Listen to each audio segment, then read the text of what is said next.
Welcome back, listeners, to a brand new episode of The New Standard.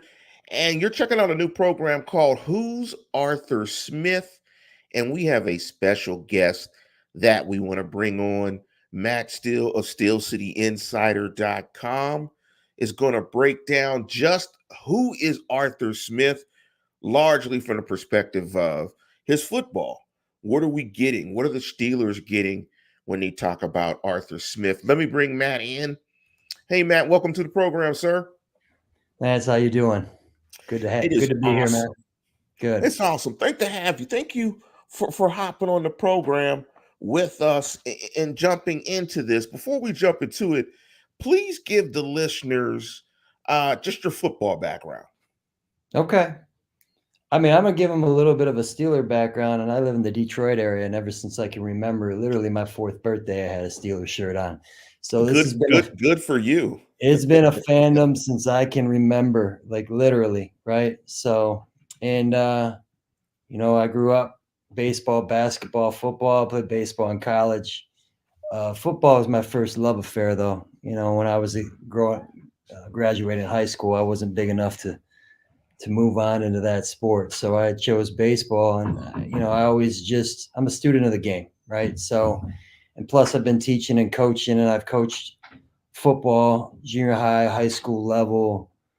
Talk to coaches all the time on those levels, and I just love the game. So, and I've always been watching it from a perspective of like, what's the best way to do it? And how can my Steelers win a Super Bowl? What are championship teams doing that my Steelers are not doing? And then you evolve your identity in terms of like how you want to see the game played. And so that, just in a nutshell, if I can just not get too far off the rails and talking about it, is what I do. But as a coach, teaching and coaching and training athletes is what I've been doing since my early 20s. It's just coaching is what I do. It's my profession. So I mix it in with the football knowledge, right? And you look 23, so And I'm I was 48, man. I I was was running sprints this morning. I got in that cold tub this morning. I teach health, man. So like, and I'll show you at some point, somewhere, like, because I can still move. That's my passion, right? It's like athletic movement and teaching it and sort of living it. It's quite a journey and a level of knowledge that I've acquired in doing this stuff. So That's awesome. Thank you for that. And uh, I have some friends that are Detroit Lion fans who I have still not talked to after the defeat to the 49ers. I'm yeah, giving them time as you to should. kind of, yes, I mean, I normally I would have called and would have made a bunch of jokes, but Yeah. it, Well, hey, I never knew I had a little bit of Lions in me. I have every Detroit sport. I'm a University of Michigan fan. Don't tell my father-in-law, but I used to sort of root for Michigan State too, because I wanted to see the state do well. They were my second team when I was a kid. But like, I'm watching the Lions and I want them to win. I got the dads around me and I want to see them have the joy that I've experienced with the Steelers. And watching that thing just, Dan Campbell being allergic to kicking a field goal and not knowing how to manage the clock. I know what 108-1 looks like from Bill Cowher. And damn it, feed David Montgomery the ball. And they're not stopping them, and you're just stopping yourselves. And it was frustrating. I was frustrated the next day, but I was also happy I wasn't a Lions fan truly, because I don't know how I could get over that one. They let just me just handed it. let me just say this. My wife is from San Francisco. Okay. And so it's happy wife, happy life. Yeah. She was very nervous at halftime, quite upset. I kind of just ran to a different part of the house. But I am happy that her 49ers are going to the Super Bowl. But let's switch real quick. Yeah. What Yeah. was your thought on the hire? And was Arthur Smith your first choice? If not, who was your first choice? He was my second choice to Clint Kubiak, but I tell you what, after reconsidering, he would be my first choice. The reason why I had him a little bit down, I was concerned about the Atlanta stuff. I didn't like the pistol stuff, too much shotgun out of first and second down, but they didn't have the quarterbacks, and maybe Ritter couldn't get under center. I don't know, but you take me back to 2020, and he was my number one, because that is the style of football that I've been writing about and preaching for 10 years, trying to put that word out there that let's get back to Steeler football and let's support the quarterback and let's build from the trenches and let's get downhill, run play action off of it. The Steelers have not been able to get the free. And if your wife's a 49ers fan, she knows, man, there's guys running wide open yards after the catch from Absolutely. well-designed routes. And the Steelers have not had that forever.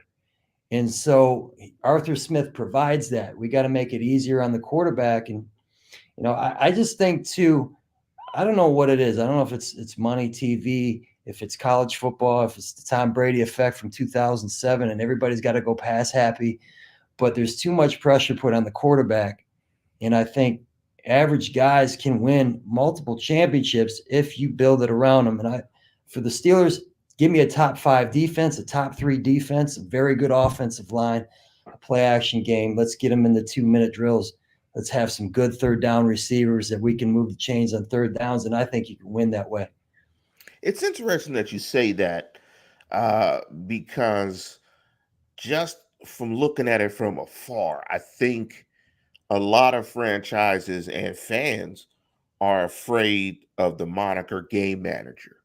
I Oh, think absolutely. I think that moniker of game manager and just what that is affects how a lot of fan bases and ownership groups uh, look at the quarterback position and Mm-hmm. look at scheme and how scheme should help a quarterback. But let me ask you this, just as Mm-hmm. a frame of reference, Mm-hmm. because a lot of fans, when they look at offenses, they'll go Shanahan tree, they'll go Reed tree, so on and so forth. How would you describe Arthur Smith's offense? Use an adjective to describe it when you think of it, and kind of where does he fit from a philosophical standpoint if a fan were to think of a tree? Matt LaFleur wanted to take him. He was in Tennessee, wanted to take him to Green Bay. I think there's a strong connection to that Shanahan, tree there, Kubiak, however you want to call it. Um, and I think Jim Wexell brought up this point about Mike Mularkey. I think said it, and if it's true, and Mularkey said that, it's best, exotic smash mouth, and that's what I want. That's what we Oh, want. that's We a want to great. be That's able to run the ball downhill, and then move that line of scrimmage, and then run that exotic play action game off of it, where you're getting the yards after the catch, the wide open receivers, making it easier on the quarterback, but you're doing the crossing routes and then the vertical routes where they catch it on the move. In the last 10, 15 years, how many times do we see the Steelers receivers catch the ball in a standstill with their back turned to the end zone? They're not catching the ball on the move. It just was never well designed. It put all the pressure on the quarterback. And so, I'm thinking, modern day smash mouth, exotic smash mouth, however you want to call it. And I think it is better in this sense than, let's say, the LaFleur, McVay, Shanahan, because I'd rather have 2 tight ends. It's Pittsburgh. It's cold weather. So if 2 tight ends and 21 personnel is going to get back into the equation along with 3 wide receivers, I'm all for it. Because you look at the splits for Arthur Smith, he was kind of like, 20%, just over 20% with 21 personnel, maybe like 30% with 3 wide receivers and 25, 30 with, so it was a nice mix of 11, 12, and 21. And that's balance. Let me I ask like you that. this before we get into the specifics of that. Do you think Connor Hayward could be the use check, or if they went to 13 personnel, could he be that type of guy? Because I know that in looking a little bit at Arthur Smith, they ran some 13 as well.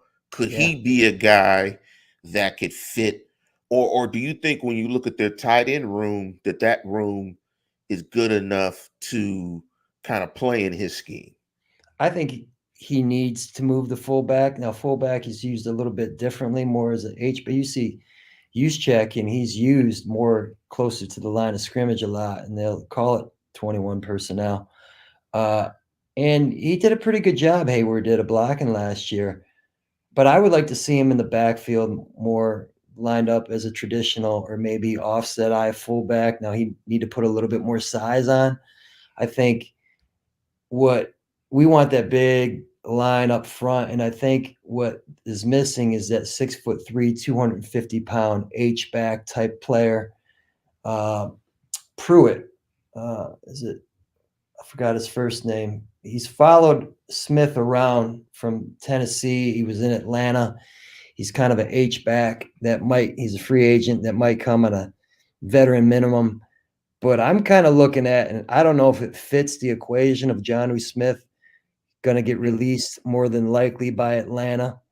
And now you have a weapon there. And now you have three really good tight ends and versatile roles. Because I'm not sure yet what Washington gives you in the In the passing passing game. game. Yeah. You know, he runs 4.6, and I would like to see him run down the seam on a vertical. And I think if you run some delayed screens and get him in an open space and get his big body moving, he can do some nice things for you. But it just gives you another dimension if they're able to add a guy like Smith. Smith didn't have a lot of success in New England, and I'm not sure he's going to have success somewhere else. And maybe he wants to follow Smith. I don't know. It seems sort of unlikely, and Pruitt might be more of an answer. But to go back to your original, I think they need a little bit more size there as they're pushing that line of scrimmage. And that's Let me just, yeah. let me give you some numbers here. Let me give you some numbers Mhm. because you mentioned Tennessee, and when I looked at Arthur Smith, I'm focusing, and I was listening to you when you were talking about coaching to introduce yourself, and from my brief stint, I coached varsity sports for about 3 seasons, and I recognized very early that there's a difference between being a coordinator or a position coach and a head coach. And so I'm looking at some of his performance more so in 2019 and 2020 when I look at Arthur Smith. Let me give you a couple of numbers from 2020 Yeah. because they were outstanding. They Yep. averaged 29.6. Their offensive DVOA was ranked fifth. Mm-hmm. Their run DVOA was fifth. Mm-hmm. Their yards, I'm looking here, yards per attempt was 7.1. They averaged 5 yards a carry, ran it about Mm-hmm. 51% of the time. High success rate in terms of Right. their offense at 51%, which was first. Drop back EPA was third. Drop back Yep. success rate EPA was third. When you look at those numbers, and of course in Tennessee, they had Tannehill and they had Chris Henry. They Right. had King Henry. Could you see some of, first of all, does the personnel match? Do you think it matches what they want to do? Do you think we'll see a similar type approach in Pittsburgh? Could you see Pittsburgh's offense ever being good enough under Smith to hit these type of numbers? That's going to depend on Kenny Pickett, but Tannehill was pretty average, run of the mill until he got in that system, and then he had a 117.5 rating and a 106.5 in 2020. And I'm saying let's get Kenny to 100 passer rating somehow, and I think this system allows him to do that. Najee Harris fits perfect for what they were doing with Derrick Henry. Now, if you look at Derrick Henry's first 3 years, they were pretty ordinary. And then he got Arthur Smith, and then he took off 1,500 yards, 2,000 yards. You hope that, and Najee won't get that high because he's got Warren behind him. But I could see similar success. Now, is Pickens going to be their A.J. Brown, right? Yeah. Brown has that size to run over the middle. And now he gets the ball, and he's like a running back at 230 pounds. Pickens is a little bit leaner. Pickens, does he create as much separation? I mean, he's only going to get better. Me personally, I don't want to get down that road, but I would look the way I view salary cap structure. I would look to move him now and try to build the offensive and defensive line. I want to win through the line of scrimmage. But if they get a center with Najee Harris to get downhill, one of those two kids, maybe Zach Frazier from West Virginia or the kid from Oregon, Jackson, three names. Shoot, it's just like Joey Porter. It's the same initials, but like you get that inside caving in, and they're very difficult to stop all of a sudden. Now, it's interesting you say that. I'm glad you brought up Kenny Pickens because I think right now Steeler Nation is kind of in a quandary in terms of how they're looking at the quarterback position.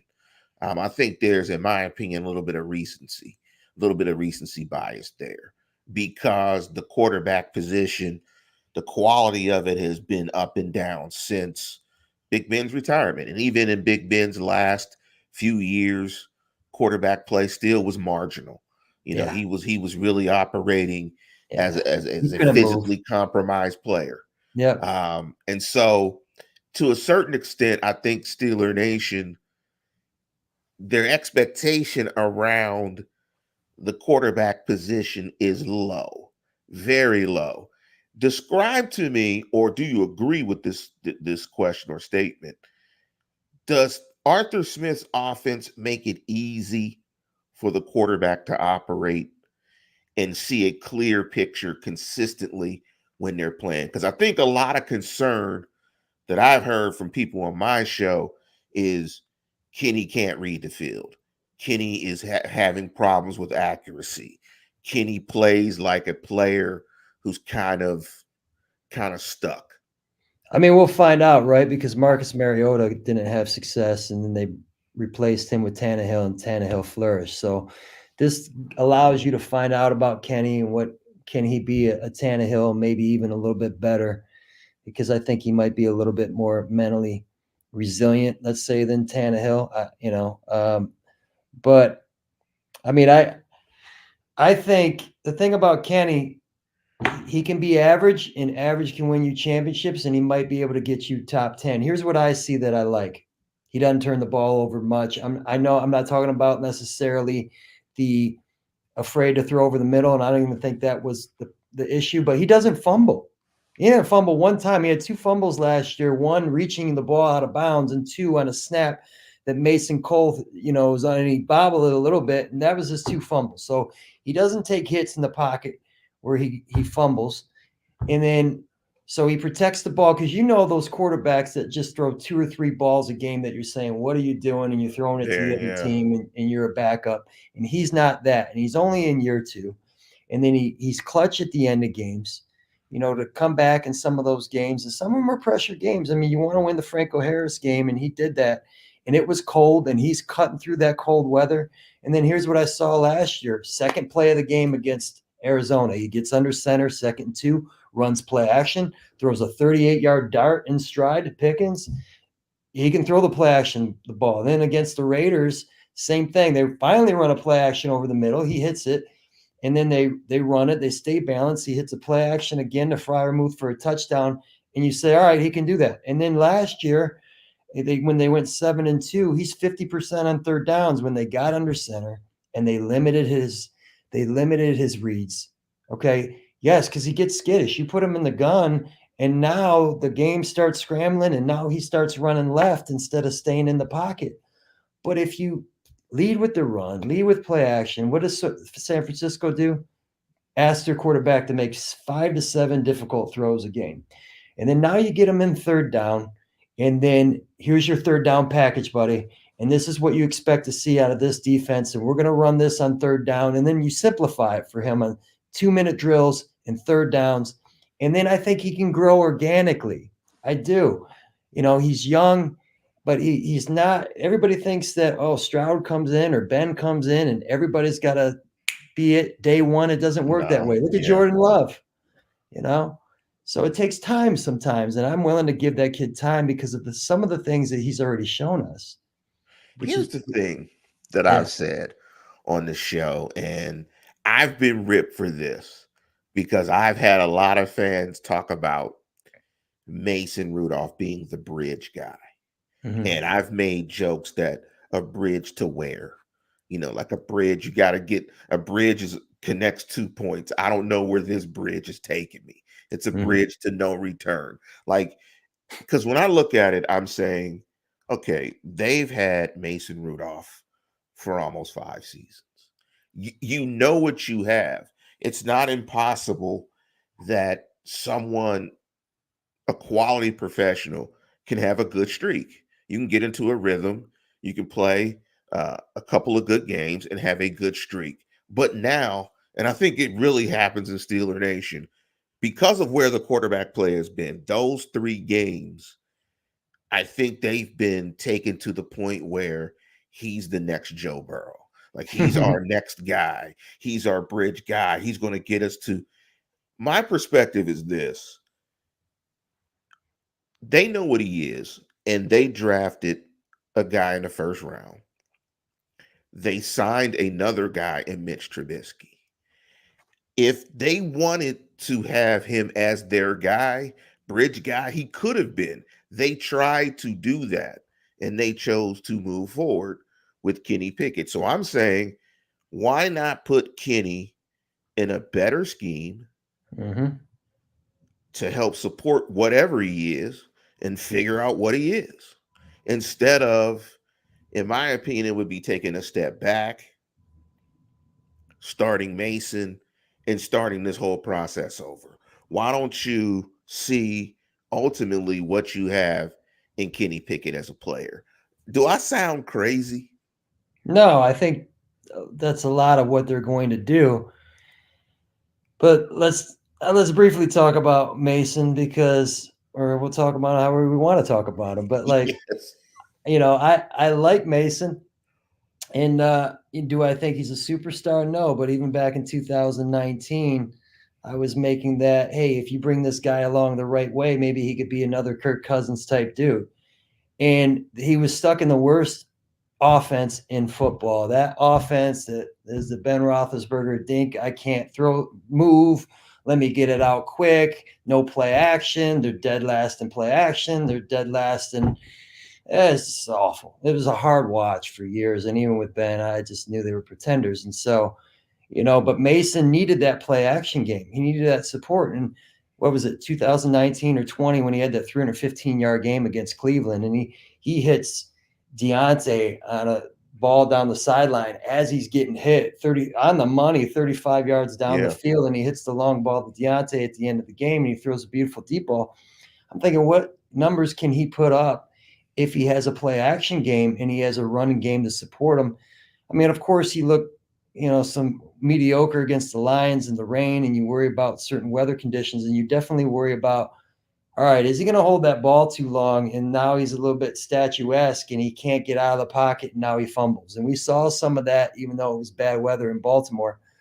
I do worry about the turnovers a little bit when it comes to Mason, but I think if you bring Mason back, competition makes us better.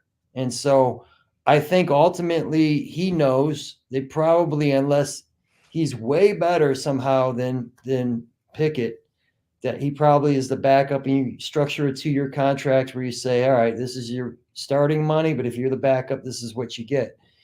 And, they're going to have to work that out and figure it out. I think he could go to Atlanta where Zach Robinson is, and that would be a better opportunity maybe for him. But let me ask you this too, Lance. What about Tannehill? If he comes in, I don't feel comfortable with that either. Reason being is he already knows the system. So he's going to look a lot better than Pickett in August as Pickett's learning and trying to, it's a new system for everybody. Right. You got the guy that already knows it. And now week 1, you start Pickett, and then you have maybe the locker room saying, he shouldn't be starting. I mean, between the two, I think Mason is like more of a culture fit than maybe even Tannehill. And I'm getting and big up to Corey Hatcher. Corey Hatcher is a coach, and he's saying, please no Tannehill. This is why I think I would go the Tannehill route instead of the Mason route, because already on record, you have Deontay Johnson and others already saying they want Mason Rudolph to be the starter. And Deontay needs to go, but yeah, I see. so I'm terrible at cliches, but I feel like it's the divided house cliche I'm trying to think of, but I'm terrible with cliches. Yeah. I feel like that pressure of guys in your locker room that have already planted their flag with Mason Rudolph, that just makes it kind of weird could make it weird in terms of the competition. I Sure. like the case of put your eggs in the Pickett basket, Yeah. bring in Tannehill with the understanding, have the frank conversation. This is Right. Kenny's team, Right. and try to build it from there and see Right. what you have. Right. No, that makes total sense too, because you give Tannehill a backup quarterback contract where you don't He's have it Mitch. two-tiered, like you would with Mason, where, all right. So that's a conundrum. That's something that, the organization, I'm sure, is going to have conversations on too, right? And Yeah, I I can see the positives and negatives almost to both sides of that equation. It's interesting. yeah. I mean, when I think about the negative, I think about is you're in the AFC North with Lamar Jackson and Joe Burrow. I don't, whether it's Tannehill, Pickett, whether it's Pickett, Mason Rudolph, neither quarterback room. You can add them all up, and they're not Burrow and Lamar Jackson. Like that is the ultimate issue. But let me ask you this on Kenny Pickett, and, Mhm. and and where do you stand? Because over the last few weeks, I've been doing a bunch of shorts on Kenny Pickett. I've been called Kenny Pickett's biggest fan, and I don't have a dog in this fight at all. Right. And I came up with three things to describe where I think Steeler Nation is with Kenny Pickett. One, you got some people that are like, hell yeah, he's the guy. You got some people that's, he's mid. And you got some people that say, he's not it, man. He's not the guy. Where are you if I were to give you these three in terms of Kenny Pickett? He's mid. Maybe I think he can elevate to slightly above that, but mid. Jimmy Garoppolo was knocking on the doorstep of a Super Bowl, and if Mahomes doesn't make an incredible 3rd and 13 throw, he's a champion. And the right guard that was getting killed by Chris Jones, if they would have had somebody adequate, they win that too.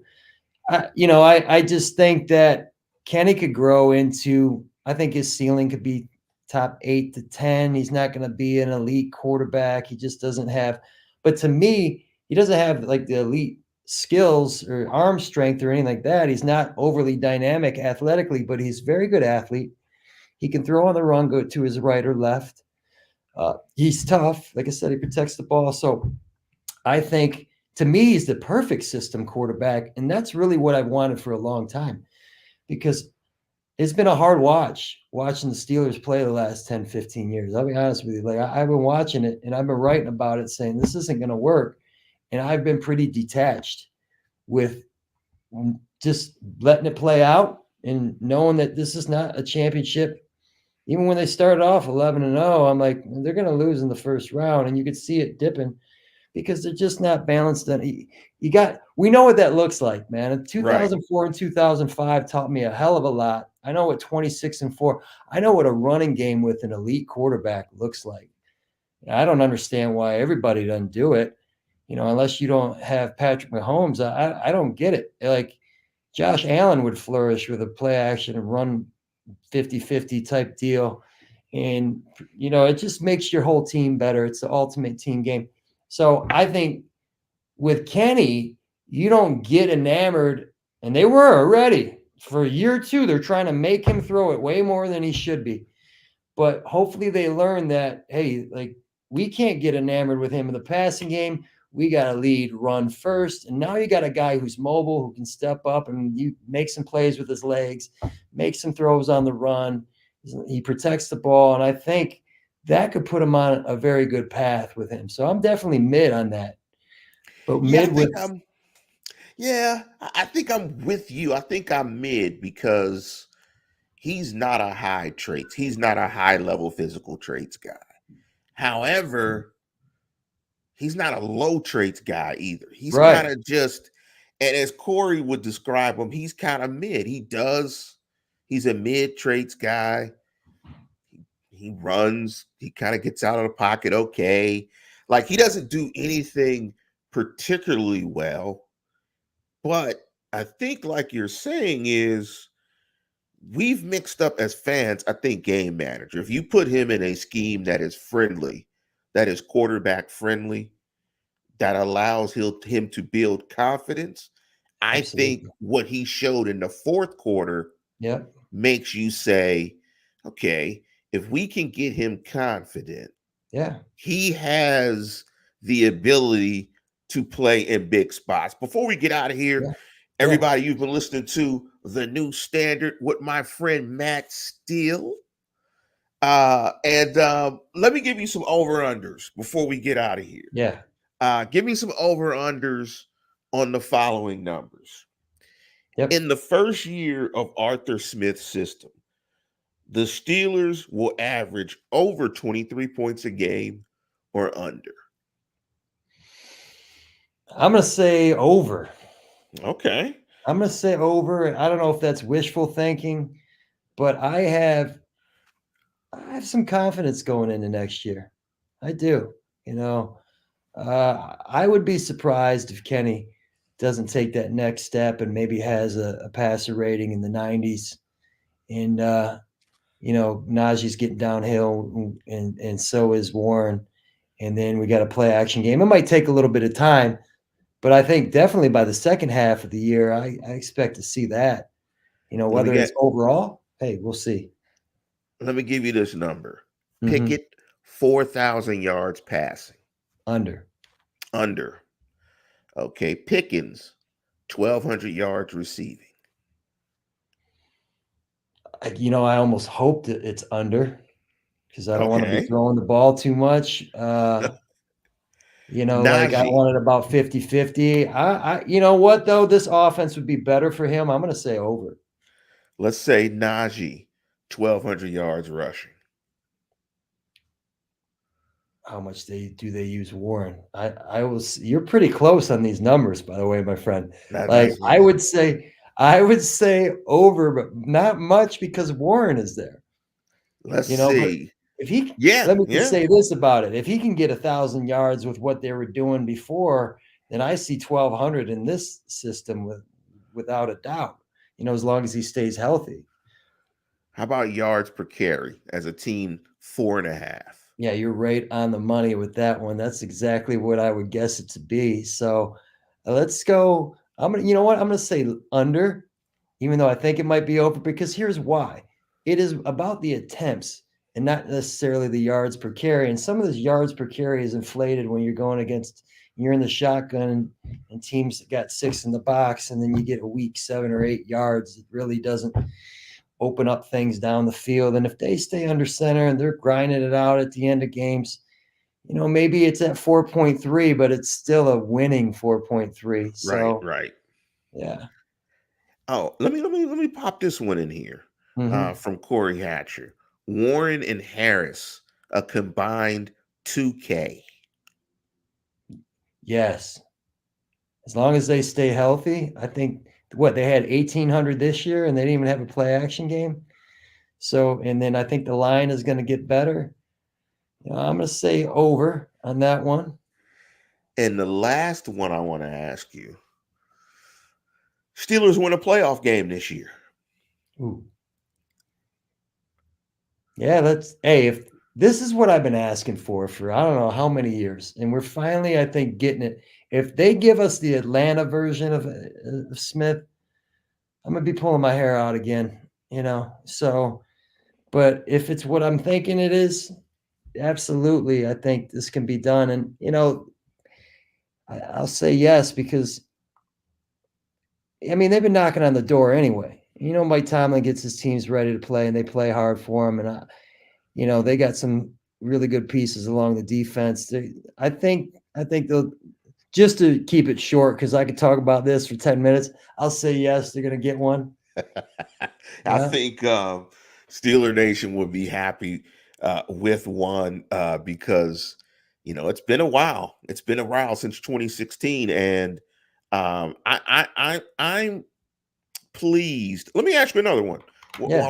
While I got you one, let me jump into Dennis writes Pat Fryermuth over or under 7 touchdowns. That's a good question. They should utilize him more in the middle of the field and in the red zone. How many touchdown passes if he's going to get if you're running it down their throat and they can't stop it. I'm gonna still say under. That's a lot for a tight end. Yeah, I'm Uh, gonna say under as well. Let me ask yeah, you one last one when it comes yeah, to touchdown passes. Kenny Pickett, 17 touchdown passes, plus or minus. over. Over. Okay. Because touchdown passes are, I went to 17 because touchdown passes are kind of on the downside over the last few years. I didn't want to put it at 20 and No, put I too get much it. pressure. Yeah, I know. And the thing is, man, the question I have is how close can he get to 100 passer rating, right? Yeah. And it's like, all right, if you average 8 yards a pass attempt and you have 3 touchdown passes and 1 interception, let's say you combine that over the course of 2 weeks, it's right around 100, And in this system where Tannehill averaged 9.6 the first year and about I think it was Yeah. eight yards a pass attempt the second year, and he had 33 touchdowns and 7 interceptions year 2. Okay, if Kenny can do 25 touchdowns and 24 and 6 or something like that, some type of ratio like that, I think it's doable in that system because I've been watching a lot of highlights of that and some breakdowns, and man, there's some guys running wide open. So I It's think he going to takes be that step. interesting. Yeah, I am pleasantly surprised and happy that they went outside the building. I think that's the first good sign. yeah, Um, huge. just hearing about them potentially wanting to sign a passing game coordinator, how real that is, Mm-hmm. maybe expanding the staff. I think those are all good signs because I think they see, and it's indicative that I think they're realizing their approach needs some tweaking. Yep, absolutely. That it needs some tweaking. Not to say that they're saying it's completely stale, but they're saying there's some we need to fine tune this a bit. Well, I like the direction that they went with the interviews that they had, even though it seemed like the guys that they wanted, they went with that system, that McVay Shanahan tree system. I remember you asked me a while back, you said, why no Bieniemy? I'm like, well, they're standing in the gun, chucking it around, and Sam Right. Howell's taking over 60 sacks, and I don't want to see that anymore.